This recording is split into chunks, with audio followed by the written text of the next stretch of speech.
Hulagu Khan کی بیٹی Baghdad میں گشت کر رہی تھی کہ ایک ہجوم پر اس کی نظر پڑی۔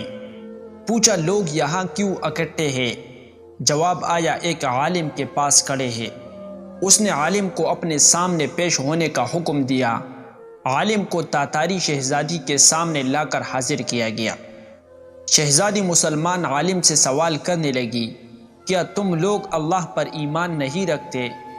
عالم: یقیناً ہم ایمان رکھتے ہیں۔ شہزادی: کیا تمہارا ایمان نہیں کہ اللہ جسے چاہے غالب کرتا ہے؟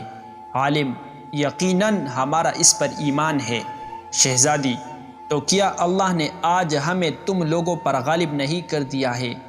عالم: یقیناً کر دیا ہے۔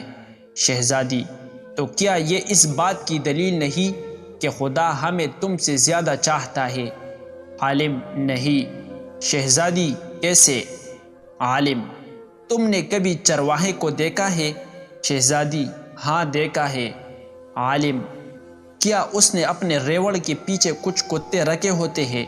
شہزادی: ہاں رکھے ہوتے ہیں۔ عالم: اچھا تو اگر کچھ بھیڑیں چرواہے کو چھوڑ کر کسی دوسری طرف کو نکل کھڑے ہو اور چرواہے کی سن کر واپس آنے کو تیار ہی نہ ہو تو چرواہا کیا کرتا ہے؟ شہزادی: وہ ان کے پیچھے اپنے کتے دوڑاتا ہے تاکہ وہ ان کو واپس اس کی کمان میں لے آئے۔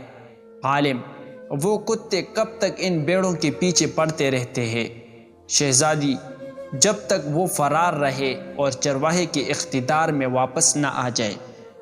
عالم نے کہا، تم تاتاری لوگ زمین میں ہم مسلمانوں کے حق میں خدا کے چھوڑے ہوئے کتے ہو۔ جب تک ہم خدا کے ڈر سے بھاگے رہیں گے اور اس کی اطاعت اور اس کے منہج پر نہیں آ جائیں گے، تب تک خدا تمہیں ہمارے پیچھے دوڑائے رکھے گا اور ہماری گردنوں پر مسلط رکھے گا۔ جب ہم خدا کے در پر واپس آ جائیں گے اس دن تمہارا کام ختم ہو جائے گا۔ آج پھر وہی حال ہے۔ آج پھر کتے ہم پر مسلط ہیں، یہودیوں، عیسائیوں، ہندوؤں اور لبرلز کی صورت میں، اور جب تک ہم واپس نہ آ جائے اسلام کی طرف تب تک ہم پر مسلط رہیں گے۔